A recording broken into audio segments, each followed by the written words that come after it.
जो पल तेरे साथ बिताया, उस पल को कैसे भुला दूं जो पल को तेरे साथ बिताया। तुमसे हजारों बात की थी हमने, तुमसे हजारों बात की थी हमने, वो हर पल हर बात हर काम याद आया, हर काम याद आया, हर काम याद आया। अतः जोरदार तालियों से हमारे माननीय एसएसपी साहब निगरानी पटना, इन्होंने पद पर रहकर जो क्रांतिकारी पूर्वी चंपारण नहीं पूरे बिहार में दिए, उन्हें मैं सलाम करता हूँ। जय भीम, नमो बुद्धाय कहता हूँ। सर आवे और अपनी बात को रखिए। हेलो। आज बाबा साहब डॉक्टर भीमराव अंबेडकर की जयंती के अवसर पर इस सभा के सम्मानित अध्यक्ष मंचा सिंह उमाशंकर बाबू, छोटे भाई जनार्दन राम जी, क्रांतिकारी एनसीडीएस से जुड़े हुए प्रदेश के संयोजक विद्यानंद जी, चतुर्भुज बैठा जी,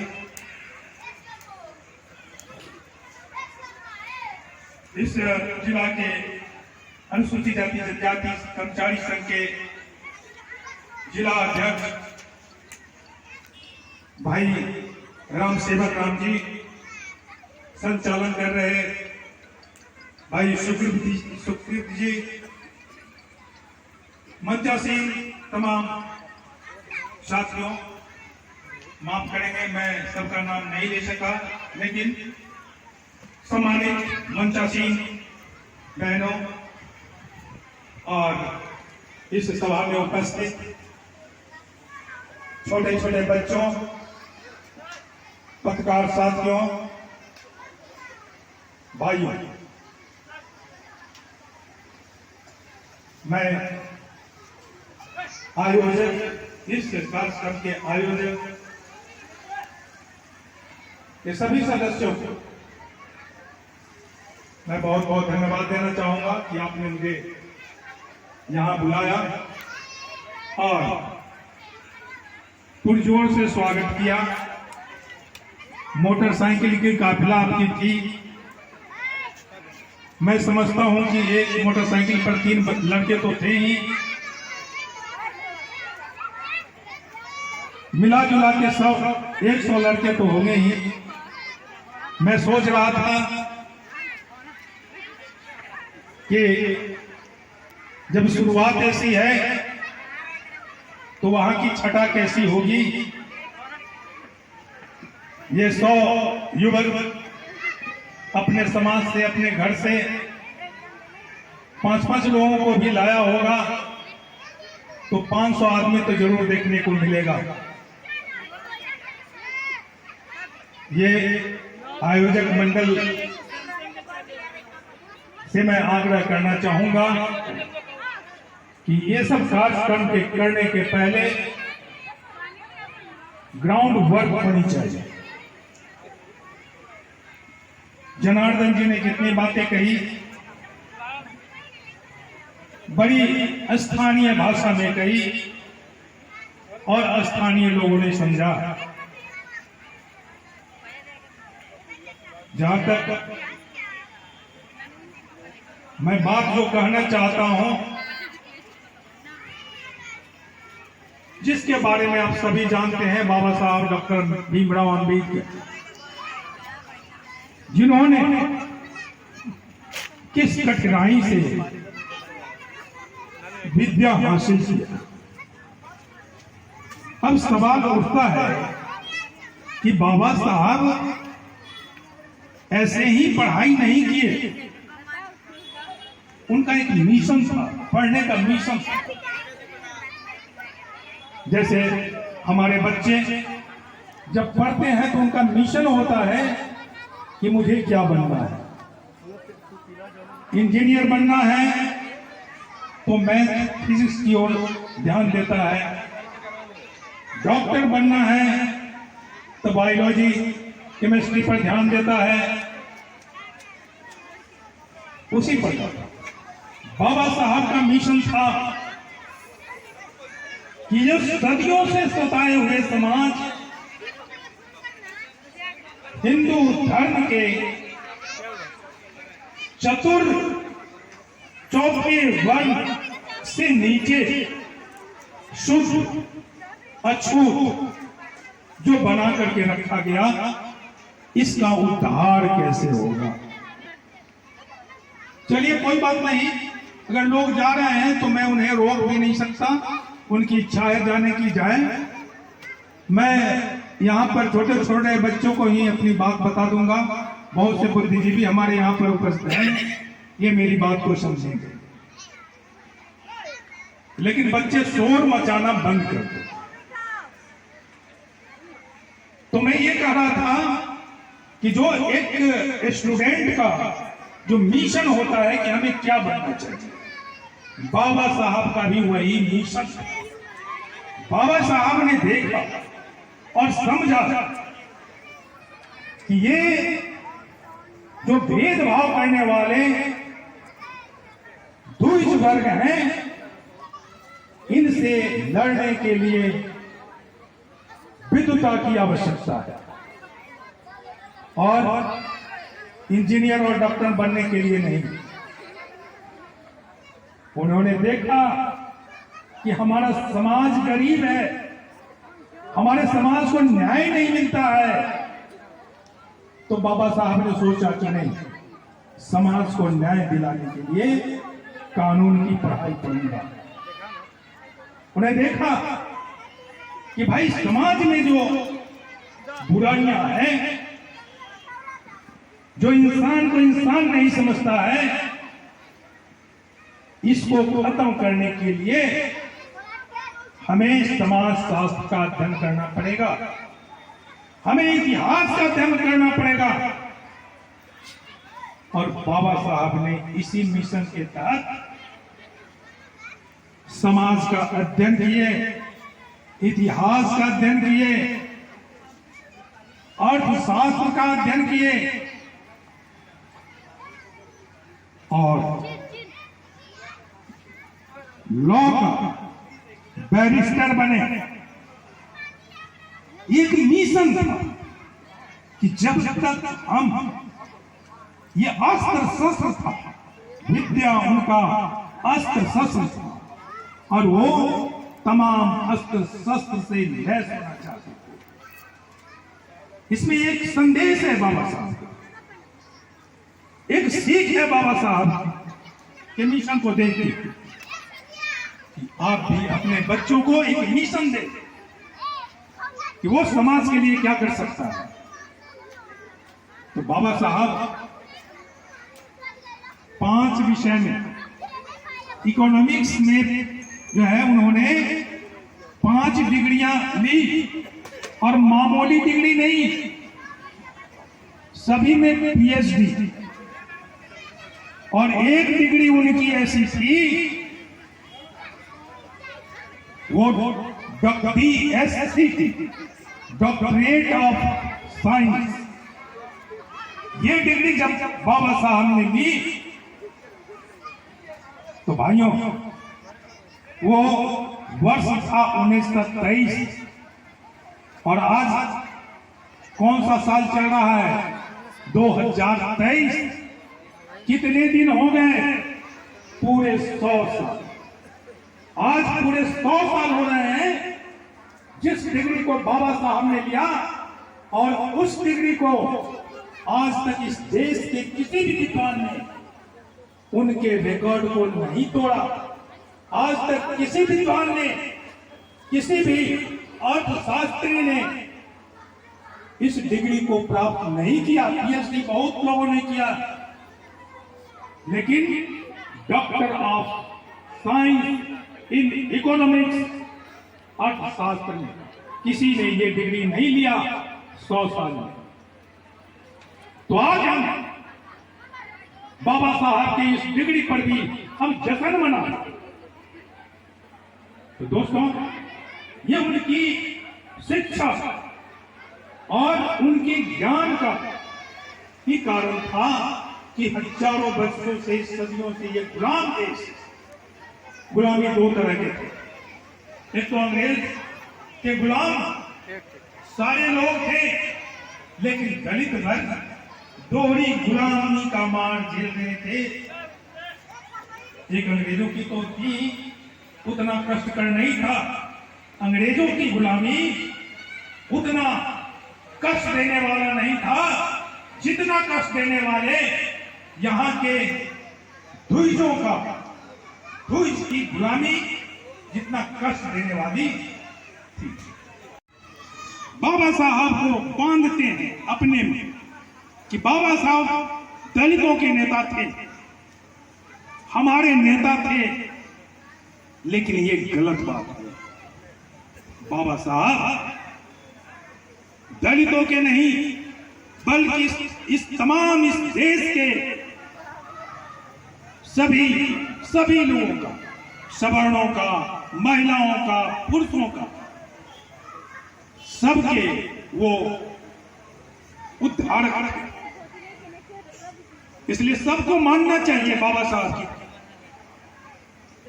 इतना ही नहीं, बाबा साहब डॉक्टर अम्बेडकर जो सवर्ण महिलाएं हैं, सवर्ण महिलाओं को चाहिए कि बाबा साहब के फोटो अपने किचन में लगाएं, अपने घर में लगाएं, या जहां खाना बनाती है वहां पर बाबा साहब की फोटो लगाएं, और सुबह सुबह उठ करके स्नान करके जो खाना बनाने जाती है तो सबसे पहले बाबा साहब के सामने सर झुका करके नमन करें, क्योंकि बाबा साहब ने हिंदू महिलाओं को जो आजादी के पहले, संविधान बनने के पहले जो उनको दूसम दर्जे पर रखा था, शूद्रों की श्रेणी में रखा था, जैसे कि जनार्दन जी ने कहा कि उसे वो समय होता था कि उससे छूत तक माना जाता था। जब विधवा हो जाने पर, मां विधवा हो जाती थी, तब बेटा जब शुभ काम करता था तो उसकी मां सामने नहीं आती थी। तो शूद्रों से भी दुर्गति द्विजों की महिलाओं की थी, जो किसी भी शूद्र से कम कष्टदायक नहीं थी। लेकिन धन्य है महात्मा ज्योतिबा फूले, माता सावित्रीबाई, जिन्होंने महिलाओं को, सवर्ण महिलाओं को भी अपना संरक्षण दिया, पढ़ने लिखने, और उसको जो विधवाएं थी, विधवाओं को विधवा आश्रम बना करके। तो दोस्तों, आज से 6 दिन पहले महात्मा ज्योतिबा फूले का जन्मदिन था। 6 दिन पहले, तो आज तो उनका छठियार होगा ही। तो इसलिए हम महात्मा ज्योतिबा फूले को भी आज के इस ऐतिहासिक दिन में हम उन्हें नमन करते हैं, उनको भी अपनी श्रद्धा सुमन अर्पित करते हैं। आप जानते हैं इससे बचने की जरूरत है। और अरे हम सब तो बहुत ऊंचाई में जो है, पॉलिटिकल ऊंचाई में जो राजसत्ता चलाता है, राजसत्ता देश की गद्दी पर बैठा हुआ है हमारे वोट से, वहां भी वोटों की खरीद फरोख्त होती है। हिम्मत है किसी सरकार में, आज 75 वर्ष हो गए इस देश को आजादी मिले हुए, ये जो गंदगियां हैं वोट खरीदने की, उस पर कानून बना करके वोट खरीदने वाले को, वोट बेचने वाले को पर इस पर संज्ञेय अपराध का कानून बना दे और कठोर से कठोर सजा की व्यवस्था कर दे। क्या है किसी सरकार में ये हिम्मत? नहीं है। क्योंकि वो तो अपने सरकार को बचाने के लिए वोट खरीदता है, सरकार को गिराने के लिए वोट बेचता है। ये सब बातें जो, और उस समय नेहरू जी ने कहा था कि बाबा साहब आप हिंदू कोड बिल बनाएं, हिंदू कोड बिल लाएं, हम लोकसभा में इसे पास कराने का प्रयास करूंगा। और जब 1951 में हिंदू कोड बिल बाबा साहब ने जब पेश किया तो लगा कि विरोधियों की आंधी बाबा साहब पर टूट पड़ी। ये जो पुलिस वहां बैठे थे, ब्राह्मणों की मंडली बैठी हुई थी, उसने कहा कि ये बाबा साहब क्या हमारा कोड बनाएगा, हिंदुओं का कोड बनाएगा? ये हो नहीं सकता। बाबा साहब भले ही संविधान की रचना कर दिए, लेकिन वो धर्म में, हमारे हिंदू धर्म में हस्तक्षेप नहीं कर सकते। अफसोस है दोस्त कि वो बिल पास नहीं हो सका। जब बिल पास नहीं हुआ हिंदू कोड बिल, तो बाबा साहब उसके प्रतिरोध में लोग सभा के मेंबर के साथ साथ वो मंत्री थे, कानून मंत्री थे, कानून मंत्री के पद से रिजाइन कर दिया। किसके लिए? सवर्ण महिलाओं के लिए। सवर्ण महिलाओं को पूजना चाहिए या नहीं? पूजना चाहिए, क्योंकि बाबा साहब के वही code bill, Hindu code bill के आधार पर तोड़ तोड़ करके सभी धाराओं को लागू किया गया और आज महिला संपूर्ण अधिकार से परिपूर्ण है और उसे पुरुषों के बराबर अधिकार है, यहां तक कि उसको उसके पैतृक संपत्ति में अपने भाइयों के बराबर का अधिकार है। इसलिए बाबा साहब सबके महान। दोस्तों, हम एक और अधिकार की मैं बात करूंगा। बाबा साहब ने समता का अधिकार दिया, कानून में सबको बराबरी का अधिकार दिया, भाई बंधुत्व का अधिकार दिया, अपने विचारों को व्यक्त करने का अधिकार दिया, धार्मिक स्वतंत्रता का अधिकार दिया, लेकिन एक बहुत महत्वपूर्ण अधिकार दिया, वो है वोट का अधिकार। उन्होंने जो एक वोट का अधिकार दिया, उसका वैल्यू, एक वोट का वैल्यू समान, एक के बराबर होता है। सबके वोट का मान अलग अलग बराबर होता है। देश के प्रधानमंत्री नरेंद्र मोदी हो या एक मजदूर, दलित, किसान, सबको एक वोट का अधिकार है।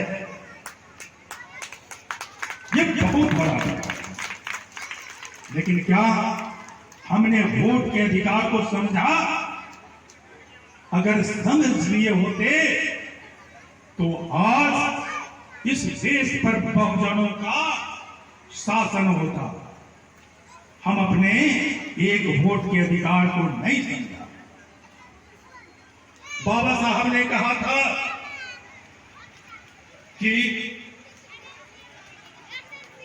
ये वोट का अधिकार हम दे दिए हैं, लेकिन सावधान रहना, ये देश के लुटेरे तुम्हारे वोट को लूटने का कोशिश करेगा। अपने वोट को बचाना, अपने अधिकार को पाओगे।